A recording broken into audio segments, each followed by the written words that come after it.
Hello everyone. आज हम पढ़ेंगे छापा कला के कुल 35 प्रश्न। अगर आप नेट देने वाले हैं अभी दिसंबर वाला, तो ये वीडियो आपके लिए बहुत ही इम्पॉर्टेंट है। ज़रूर इसको पूरी देखिए और छापा कला से बनने वाले जो इम्पॉर्टेंट क्वेश्चन है उनको कलेक्ट करने की मैंने यहाँ पे कोशिश की है। तो आइए ये वीडियो स्टार्ट करते हैं। तो देखते हैं पहला प्रश्न क्या है। पहला प्रश्न है, वुडन मूवेबल टाइप का आविष्कार किसने किया था? जॉन गुटेनबर्ग ने, पेइसंग ने, पीटर स्वेफर ने या अल्बर्ट फीसर ने? तो वुडन मूवेबल टाइप का जो आविष्कार किया था वो पेइसंग ने किया था। अगला प्रश्न है आप सबके सामने स्क्रीन पे देखते हैं क्या है ये। तो प्रश्न संख्या 2 है, the story of blessed Mariam woodcut माध्यम में सर्वप्रथम पुस्तक कहाँ छापी गई? कौन सी पुस्तक है? The story of blessed Mariam, उसका माध्यम क्या है? वुडकट। और यहाँ पे आपसे ये पूछा जा रहा है कि सर्वप्रथम ये पुस्तक कहाँ छापी गई थी? चीन में, अमेरिका में, जापान में या यूरोप में? तो the story of blessed Mariam से पहले यूरोप में छापी गई थी। पढ़ते हैं अगले प्रश्न की तरफ। प्रश्न संख्या 3 है आप सबके सामने, भारत में छापा कला का प्रारंभ होता है 1556 से, 1554 से, 1456 से या 1452 से? तो भारत में छापा कला का प्रारंभ होता है 1556 से। 1556 से याद रख लीजिएगा, वेरी इंपॉर्टेंट क्वेश्चन। आप किसी भी कला से संबंधित कोई भी पेपर दे रहे हो, ये क्वेश्चन बहुत इंपॉर्टेंट है। अगर आप नेट का दे रहे हैं तब तो ज़रूर आपको ये सारे 35 के 35 क्वेश्चन आंसर पूरे याद होने चाहिए। वीडियो को बार बार देखेंगे तो ज़रूर याद हो जाएगा। चलिए देखते हैं अगला प्रश्न, प्रश्न संख्या 4। तो आज की सीरीज का हमारा चौथा प्रश्न है, father of the wood engraving किसे माना जाता है? आपसे पूछा जा रहा है father of the wood engraving कौन है? पीटर स्वेफर, अल्बर्ट फीसर, थॉमस वेविक या अल्बर्ट लस्कर? तो father of the wood engraving हो जाएंगे थॉमस वेविक। आज की सीरीज का हमारा 5वां प्रश्न है आप सबके सामने स्क्रीन पे, वुडकट प्रक्रिया को सही क्रम में व्यवस्थित करें। वुडकट प्रक्रिया का सही क्रम क्या होगा? क्रम वाले क्वेश्चन सीक्वेंस वाले आपने जरूर देखे होंगे नेट के एग्जाम में। कोई भी पेपर हो ऐसा क्वेश्चन जरूर आ जाता है। 5-6 क्वेश्चन जरूर देते हैं एनटीए वाले, इस तरह के क्वेश्चन। इसको देखते हैं कि वुडकट प्रक्रिया का सही क्रम व्यवस्थित कैसे करना है। तो आपका इंकिंग, प्रिंटिंग, इनग्रेविंग या ड्राइंग, ड्राइंग, इंकिंग, इनग्रेविंग या प्रिंटिंग, ड्राइंग, प्रिंटिंग, इनग्रेविंग या इंकिंग या इनग्रेविंग, और ड्राइंग, इनग्रेविंग, इंकिंग या प्रिंटिंग। तो आपका जो राइट आंसर हो जाएगा, सबसे पहले ड्राइंग करेंगे, फिर इनग्रेविंग करेंगे, फिर इंकिंग करेंगे, फिर लास्ट में प्रिंटिंग हो जाएगा। ठीक है, याद रख लीजिएगा इस क्रम को। आज की सीरीज का 6वां प्रश्न, भारत में वुडकट छापा के लिए जाने जाते हैं चित्र प्रसाद, हरेन दास, शांति देवी या सभी? आपसे पूछा जा रहा है कि भारत में वुडकट छापा के लिए कौन जाना जाता है? तो यहाँ पे हो जाएंगे, सही आंसर हो जाएगा हरेन दास। और यहाँ पे आपको एक क्वेश्चन भी बताना है कि हरेन दास किस प्रसिद्ध छापाकार के गुरु थे? आपको पता है तो जरूर कमेंट करिएगा। हरेन दास किस प्रसिद्ध छापाकार के गुरु थे? बहुत इंपॉर्टेंट क्वेश्चन है, बहुत इंपॉर्टेंट है। दोनों गुरु शिष्य दोनों इंपॉर्टेंट है। तो आगे बढ़ते हैं, अगला प्रश्न देखते हैं। अगला प्रश्न है प्रश्न संख्या 7, लिनोकट की खोज किसने की थी? आपसे पूछा जा रहा है कि लिनोकट की खोज किसने की थी? अल्बर्ट लस्कर ने, अल्बर्ट फीशर ने, अल्बर्ट ड्यूरर ने या क्लोड फाइट ने? तो लिनोकट की खोज की थी क्लोड फाइट ने। ठीक है, देखते हैं अगला प्रश्न। तो आज की सीरीज का हमारा 8वां प्रश्न है, अंतःसतह प्रणाली को और किस नाम से जानते हैं? इंटेग्रेलियो प्रोसेस, गड्ढेदार सतह प्रणाली, गहनता सतह प्रणाली या उपरोक्त सभी? तो अंतःसतह प्रणाली को किस नाम से जानते हैं? तो ये हो जाएगा इंटेग्रेलियो प्रोसेस के नाम से भी जानते हैं, गड्ढेदार के नाम से भी, और गहनता। तो सभी, उपयुक्त सभी आंसर हो जाएगा सही। आज की सीरीज का हमारा 9वां प्रश्न है, अंतः सतह प्रणाली की विधियां हैं। Dry point, viscosity, etching, xylography. आपको बताना है, इस तरह के क्वेश्चन आपने ज़रूर देखे होंगे। ये थोड़ा नया पैटर्न है कि अभी ये 2-3 सालों से स्टार्ट हुआ है कि नेट में क्या करते हैं, आपको 4 ऑप्शन दे देते हैं, फिर उसमें से 3 ऑप्शन को आपको 3 ऑप्शन 2 ऑप्शन आपको जो भी सही लगे उस तरह का फिर चूज़ करना होता है। तो यहाँ पे आपको 4 ऑप्शन दिए हुए हैं, और फिर उनका कौन कौन सा, जो इसमें से कौन सा ABC हो सकता है, तो आप इसको देखेंगे। तो पहला ऑप्शन है AB, मतलब ड्राई पॉइंट या और विस्कोसिटी। दूसरा ऑप्शन है ABD, मतलब ड्राई पॉइंट, विस्कोसिटी या जाइलोग्राफी। तीसरा ऑप्शन है ABCD, मतलब ये चारों को बोल रहा है, ड्राई पॉइंट, विस्कोसिटी, एचिंग और जाइलोग्राफी। और चौथा ऑप्शन है आपका ABC, means dry point, viscosity और एचिंग। तो आपको बताना है इसका आंसर क्या होगा। अंतः सतह प्रणाली की विधियां हैं, कौन कौन सी विधियां अंतः सतह प्रणाली की हैं, आपको ये बताना है। तो यहाँ पे आपका राइट आंसर हो जाएगा A, B और C, मतलब ड्राई पॉइंट, विस्कोसिटी और एचिंग अंतः सतह प्रणाली की विधियां हो जाएंगी। याद रख लीजिएगा। पढ़ते हैं अगले प्रश्न की ओर। इस जब भी आप ऐसा सॉल्व करें क्वेश्चन, तो ज़रूर आप ध्यान दें कि जो आप चुन रहे हैं ABC, अब ABC यहाँ पे भी तो कहीं इसको मत चुन लीजिएगा, ऑप्शन नंबर 3 को, ये गलत हो जाएगा। ध्यान से यहाँ पे भी आपको मैच करना है कि ABC कौन सा है, ABC यहाँ पे, फिर आपको यहाँ पे भी मैच करना है ABC कौन सा है, फिर आपको आंसर वहाँ पे टिक करना है। क्योंकि इसमें गलती ये होती है कि जानते हुए भी हमको पता होता है कि इसका आंसर यही सही होगा, पर जल्दबाजी में गलत टिक भी कर देते हैं। तो यहाँ पे आपको इस चीज़ से बचना है, और अभी से अगर आप उसकी प्रैक्टिस करते रहेंगे, क्योंकि अभी एग्ज़ाम को होने में, एग्ज़ाम 6 दिसंबर से 12 दिसंबर के बीच होना है, तो अभी से अगर आप ये सब चीज़ें ध्यान रखते रहेंगे अपने माइंड में, तो आप एग्ज़ाम में अच्छा कर पाएंगे पहले से। तो थोड़ा थोड़ा ध्यान रखा करिए। बढ़ते अगले प्रश्न की तरफ। आज की सीरीज का 10वां प्रश्न है, किस विधा में कंटीला की सहायता से छाया प्रकाश का प्रभाव दिखाया जाता है। मेसोटिंट, एचिंग, ड्राई पॉइंट या एक्वाटिंट। आपको बताना है कि किस विधा में कंटीला की सहायता से छाया प्रकाश का प्रभाव दिखाया जाता है। तो यहाँ पे सही आंसर हो जाएगा ड्राई पॉइंट। तो आज की सीरीज का 11वां प्रश्न है, मेसोटिंट का जापानी नाम है। ये क्वेश्चन भी बहुत बार रिपीट हुआ है। मेसोटिंट से लेकर कई सारे क्वेश्चन बनते हैं, तो आपको बताना है इसका क्या राइट आंसर होगा। मेसोटिंट का जापानी नाम है जल आभा, सतही आभा, अला पुपे। यहाँ पे अला पुपे होगा या हाफ टोन। तो मेसोटिंट का जापानी नाम हो जाएगा अला पुपे। इसका अर्थ भी पूछते हैं, अला पुपे का क्या अर्थ होता है, ऐसा प्रश्न भी आता है। पता है तो कमेंट बॉक्स में ज़रूर बताइए इसका क्या आंसर होगा। आज की सीरीज का 12वां प्रश्न है, स्टॉपिंग आउट वार्निश का प्रयोग होता है। स्टॉपिंग आउट वार्निश का प्रयोग किस में होता है, एचिंग में, ड्राई पॉइंट में, लिनोकट में या मेसोटिंट में। तो स्टॉपिंग आउट वार्निश का प्रयोग एचिंग में होता है। याद रख लीजिएगा किस में होता है, स्टॉपिंग आउट वार्निश का प्रयोग एचिंग में होता है। आज की सीरीज का हमारा 13वां प्रश्न है, एक्वाटिंट की खोज कब हुई थी। 1778 में, 1668 में, 1768 में या 1668 में।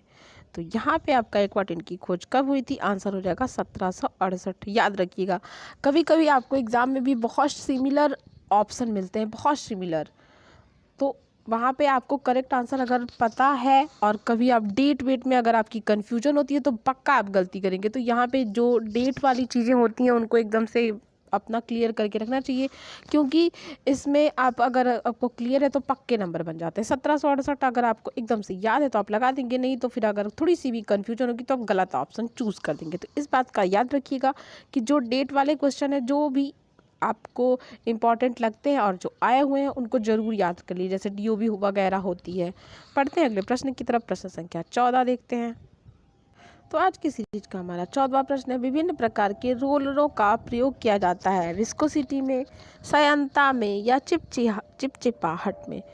विभिन्न प्रकार के रोलरों का प्रयोग किया जाता है। तो आपके विस्कोसिटी में भी किया जाता है, संयंत्रता में भी किया जाता है, चिपचिपाहट में भी किया जाता है। ऑप्शन नंबर 4 सही हो जाएगा। आज की सीरीज का हमारा 15वां प्रश्न है, विस्कोसिटी प्रक्रिया की खोज। विस्कोसिटी प्रक्रिया की खोज पेरिस में किसने की थी? H.W. हैटर ने, कृष्णा रेड्डी ने, लुई लेराय ने या अल्बर्ट लस्कर ने? विस्कोसिटी प्रक्रिया की खोज किसने की थी प्रश्न है, तो आंसर हो जाएगा W.T. हैटर ने की थी। आज की सीरीज का हमारा 16वां प्रश्न है, लिथोग्राफी की खोज किसने की थी? थॉमस बेबिक ने, जॉन गुटेनबर्ग ने, अलाइसेल्फेंडर ने या रॉबर्ट रोसनबर्ग ने? आपको बताना है कि लिथोग्राफी की खोज किसने की थी, तो इसमें सही आंसर हो जाएगा अलाइसेल्फेंडर ने। ये भी प्रश्न आता है कब की थी, तो 1798 याद रखिएगा, कभी कभी 96 भी सही हो जाता है लिथोग्राफी प्रक्रिया के लिए।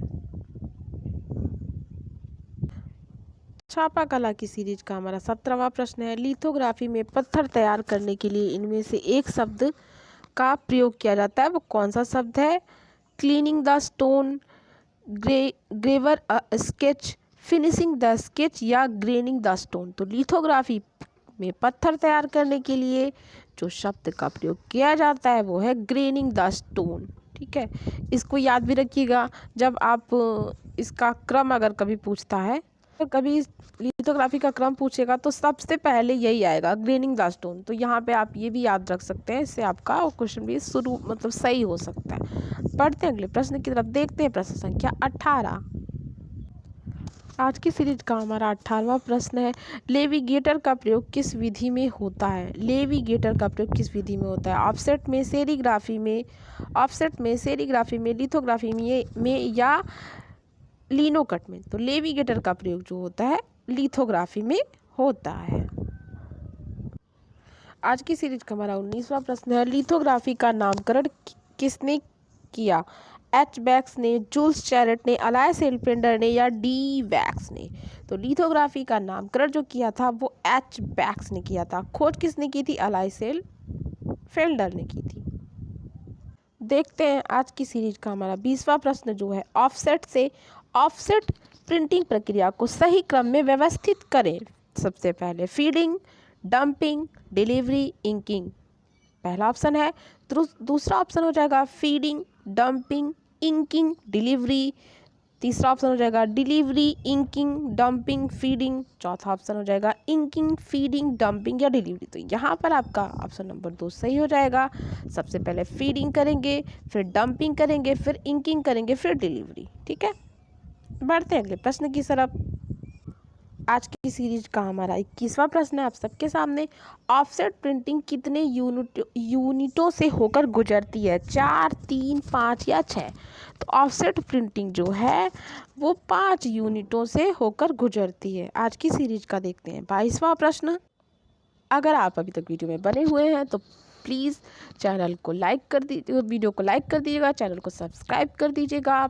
प्ले बटन जो बटन होती है जिससे आपको आने वाली वीडियो को जानकारी मिलती है उसको प्रेस कर लीजिएगा, और जो आपके और दोस्त हैं जो आर्ट पढ़ते हैं उनको भी शेयर करते रहिएगा। देखते हैं प्रश्न संख्या 22, किस प्रक्रिया को इनडायरेक्ट प्रिंटिंग भी कहते हैं? सेरीग्राफी, लिथोग्राफी, ऑफसेट या वुडकट? तो यहाँ पे आपको बताना है किस प्रक्रिया को इनडायरेक्ट प्रिंटिंग कहते हैं। तो ऑफसेट को इनडायरेक्ट प्रिंटिंग कहते हैं। प्रश्न संख्या 23 है आप सबके सामने, सबसे आधुनिक तकनीकी कौन सी है? हेलियोग्रेवर, जायरोग्राफी, फोनताज या लिथोग्राफी? तो जायरोग्राफी जो होती है, जीरोग्राफी जो होती है, सबसे आधुनिक तकनीकी हो जाएगी। आज की सीरीज का हमारा 24वां प्रश्न है आप सबके सामने स्क्रीन पे, किसी भी प्लेट पर बिना दोहरा स्याही लगाए छाप लेना कहलाता है? पैरन, मैकुलेटर, सांपत्थर या एम्बोसिंग? तो किसी भी प्लेट पर बिना दोहरा स्याही लगाए छाप लेना क्या कहलाता है? तो मैकुलेटर कहलाता है। प्रश्न संख्या 25 है आपके सबके सामने, रेजिन का प्रयोग किया जाता है लिथोग्राफी में, एक्वा टिंट में, एचिंग में या ड्राई पॉइंट में? तो रेजिन का उपयोग एक्वा टिंट में किया जाता है। देखते हैं आज की सीरीज का हमारा 26वां प्रश्न। देखते हैं आज की सीरीज का हमारा 26वां प्रश्न, किस विधा में कंटीला दोहरी रेखाओं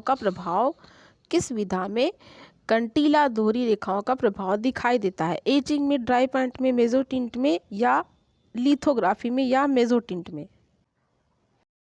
तो प्रश्न संख्या 26 है कि किस विधा में कंटीला दोहरी रेखाओं का प्रभाव दिखाई देता है? तो ड्राई पॉइंट में कंटीला दोहरी रेखाओं का प्रभाव दिखाई देता है। देखते हैं आज की सीरीज का हमारा 27वां प्रश्न। छपाई के दौरान पेपर पर त्रिआयामी प्रभाव दिखलाना कहलाता है? इम्बोसिंग, एंटीक्वेरी, बैरन या स्क्यूरो?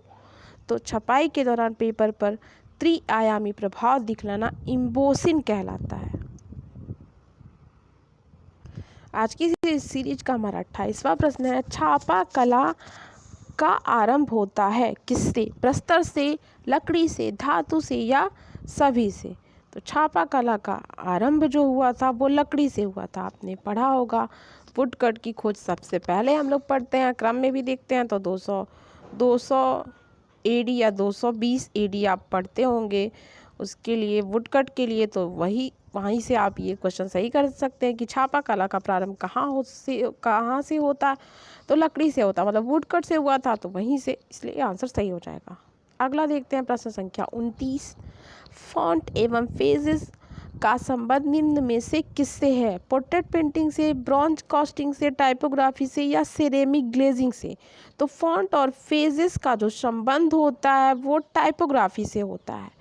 याद रख लीजिएगा, ये जो दोनों क्वेश्चन है 28 और 29 टीजीटी का दे रहे हैं या फिर आप किसी अदर स्टेट का टीजीटी दे रहे हैं, अगर उसमें बेसिक क्वेश्चन आते हैं तो ये बेसिक में आ जाएगा आपका। बहुत आसान क्वेश्चन है और गलत भी हो सकता है, तो इन दोनों क्वेश्चन को याद रखेंगे। जो लोग अगर मतलब टीजीटी दे रहे हैं तो बेसिक वाले ये हो जाएंगे, बाकी आप नेट के लिए तो देख ही रहे हो।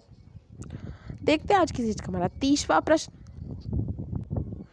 तो आज की सीरीज का हमारा 30वां प्रश्न है, वॉश पेंटिंग में तकनीकी का सही क्रम चुनिए।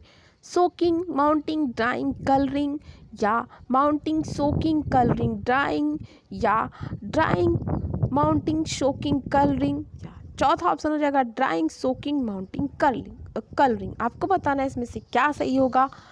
आपसे पूछा जा रहा है वॉश पेंटिंग का सही क्रम, तो यहाँ पे आपका राइट आंसर जो हो जाएगा पहला, सबसे पहले शोकिंग, फिर माउंटिंग, फिर ड्राइंग, फिर कलरिंग। देखते हैं आज की सीरीज का हमारा 31वां प्रश्न, कार्निंग प्रोसेस प्रक्रिया को सही प्रक्रिया में व्यवस्थित करना है। तो यहाँ पे आपका कौन सा सही होगा? ड्राइंग, टेक्चरिंग, चिजलिंग या पॉलिशिंग, या ड्राइंग, टेक्चरिंग, पॉलिशिंग, चिजलिंग, या ड्राइंग, चिजलिंग, टेक्चरिंग, पॉलिशिंग, या लास्ट ऑप्शन है आपका पॉलिशिंग, टेक्चरिंग, चिजलिंग या ड्राइंग। तो कार्निंग प्रोसेस का जो सही क्रम होता है, सबसे पहले ड्राइंग करेंगे, फिर चिजलिंग करेंगे, फिर टेक्चरिंग करेंगे, फिर लास्ट में पॉलिशिंग करेंगे। तो ऑप्शन नंबर 3 आपका राइट आंसर हो जाएगा। देखते हैं अगला प्रश्न। तो आज छापा कला के प्रश्न हम देख रहे हैं, तो हम पहुंच चुके हैं बहुत ही नज़दीक। 32वां प्रश्न देखते हैं, ढोकरा कास्टिंग किससे संबंधित है? चित्रकला से, मूर्तिकला से, संगीत कला से या ग्राफिक आर्ट से? तो जो ढोकरा कास्टिंग होती है वो मूर्तिकला से संबंधित होता है। आप बताइएगा कि मोहनजोदाड़ो से जो नर्तकी मिली है वो कैसे कास्ट की गई थी? याद हो तो कमेंट बॉक्स में ज़रूर कमेंट करिएगा। चलिए देखते हैं प्रश्न संख्या 33, लास्ट वैक्स प्रोसेस को और किस नाम से जानते हैं? मधुचिष्ट विधि, सीरे परदू, यहाँ पे परदू हो जाएगा, थोड़ा मिस्टेक हो गया। लास्ट वैक्स प्रोसेस को किस अन्य नाम से जानते हैं? मधुचिष्ट विधि, सीरे परदू, लुप्त मोम ढलाई या उपयुक्त सभी? तो आपका सभी आंसर सही हो जाएगा। ये क्वेश्चन भी आपके टीजीटी वगैरह के लिए मोस्ट इम्पॉर्टेंट है, क्योंकि अन्य नाम वगैरह चीज़ें ज़्यादातर टीजीटी में पूछी जाती हैं, बेसिक के क्वेश्चन में आ जाता है ये सब। तो आज की सीरीज का हमारा 34वां प्रश्न है, चीजेल और हैमर का प्रयोग होता है चित्रकला में, छापा कला में, काव्य कला में या मूर्तिकला में? तो चीजेल और हैमर का प्रयोग जो होता है मूर्तिकला में होता है। आज की सीरीज का हमारा 35वां प्रश्न है आप सबके सामने और लास्ट क्वेश्चन है। प्लीज़ चैनल को सब्सक्राइब कर दीजिएगा अगर आपने नहीं किया है, तो अगर वीडियो अच्छी लगी हो तो वीडियो को भी लाइक कर दीजिएगा। देखिए ये क्वेश्चन, इसको सॉल्व कर लेते हैं फिर से। प्राचीन काल में प्रतिमा शास्त्र को किस अन्य नाम से जाना जाता था? बिबिलियोग्राफी, क्रोमोलिथोग्राफी, आइकनोग्राफी या थर्मोग्राफी? तो वैसे आप इसको ये भी कह सकते हैं, प्रतिमा शास्त्र को और किस नाम से जाना जाता है? तो आइकनोग्राफी के नाम से जाना जाता है। तो ये थे हमारे छापा कला के 35 प्रश्न। अगर आपको ये वीडियो अच्छी लगी है और आप चाहते हैं कि और भी इस तरह की वीडियो आए जो कि नेट के लिए स्पेशल एनटीए स्पेशल टाइप की वीडियो अगर आप चाहते हैं तो कमेंट करके ज़रूर बताइएगा और चैनल से जुड़े रहिए। Keep watching, keep sharing. Thank you.